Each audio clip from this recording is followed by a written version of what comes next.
As an OT, I can't tell you how many referrals I've received for scissor skills. And whether you are an educator, a therapist, or a parent, we all know that scissor skills in a group setting is a bit more challenging. So today, I'm excited to share with you one strategy that I put in place, which really was such a game changer in terms of increasing those fine motor skills and scissor skills and decreasing the referrals. I can't wait to share it with you. If you're new around here, my name is Holly. I am a pediatric occupational therapist, and we talk every week about all things early childhood development. Now, scissor skills are an incredibly important skill, but they are also one of those things that when we see difficulty with scissor skills, it's not just about exposure that the child hasn't had time to practice. It often is like a kind of clue for us as therapists that maybe there are other areas of child development that need some extra support.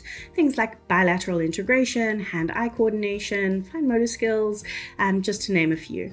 But it is also one of those things that does need practice, right? Our children do need to have the exposure to scissor skills in order to learn how to do them and to really master those skills. And again, it is something that as they are practicing using scissors, it's not just about that skill that's being developed, because it is supporting all of those other performance components that we mentioned, and things that they'll be using when it comes to being in a classroom for handwriting and so much more. But what does often happen is that we kind of leave scissor skills on the side when our children are young, and then they only really get that exposure when they're already in grade school. And there's so much of cutting worksheets, and let's be honest, who loves cutting a square? It's really like the driest part of scissor skills. So what I want to talk about today is a strategy that I used in a preschool that I was working in, which was incorporating a group for scissor skills. One group once a week specifically for scissor skills. Now, I know I'm saying that and you're like, I don't have enough staff for that. We need more adults around. There'll be chaos, scissors with young children. No.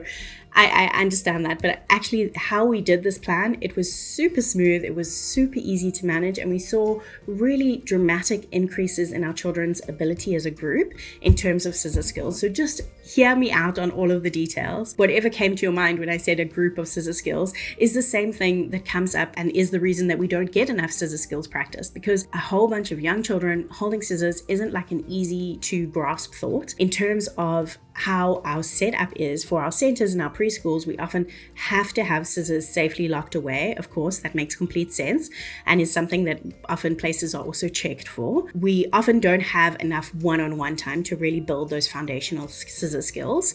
And it's not necessarily something, when we do have that one-on-one time, it's not always like that focus, because often there are some other perceptual things or concept things we really want to focus on in that time if we're in an education center. And then the other thing is that when we are learning that early phase of practicing scissors, it does require more support from adults.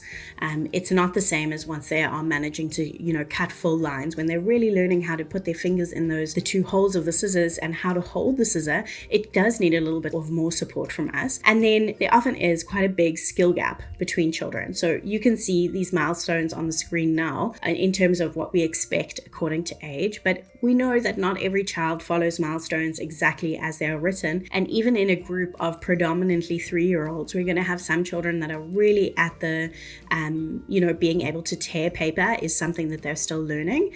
And some children that are cutting 10 centimeter lines, for example. In a group of 5-year-olds, we're again going to have some children that are really just learning what scissors are, and some children that are cutting out ice cream shapes or more complex things. So we want to build a group, basically, that incorporates all of those different levels, is manageable in terms of our staff, and is something that we can consistently commit to. So you can see I have a sheet that's on your screen now. This is also included there in the magazine.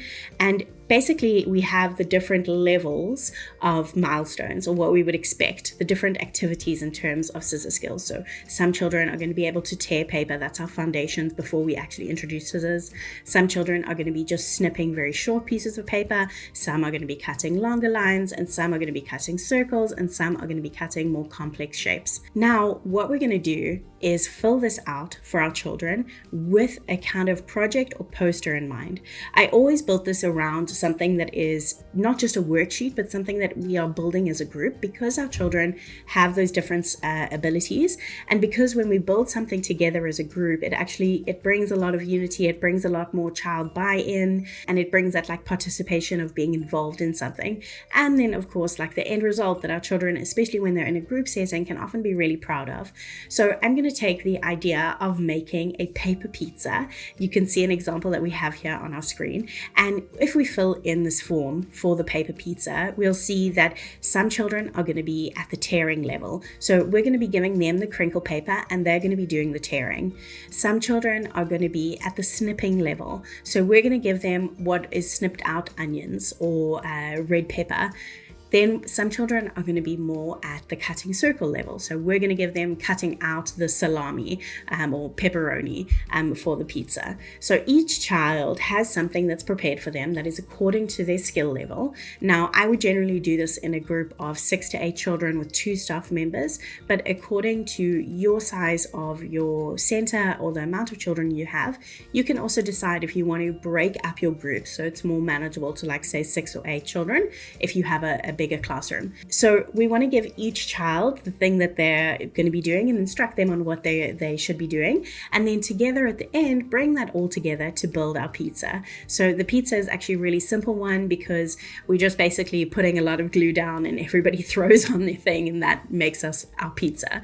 But we can incorporate this in so many different projects. I want you to think of a poster of ice cream. We've got children that are older that can be cutting the ice cream cones and maybe the ice cream circles. For our children that are managing with snipping, they can be cutting out the sprinkles for the ice cream. For our children that are cutting lines, they can be cutting out the lines to stick on the cones. So each child in that space, you can even put tearing and crinkle paper into something like this as well.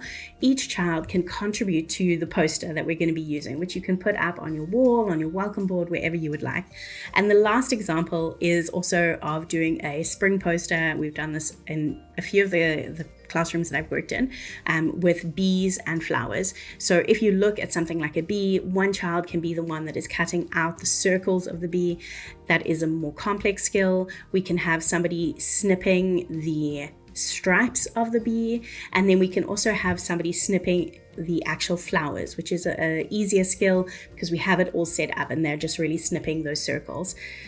I hope that this has given you some inspiration to start incorporating a Scissor Skills group into your classroom. I honestly believe that it can make such a difference in terms of really supporting our children in this more complex skill.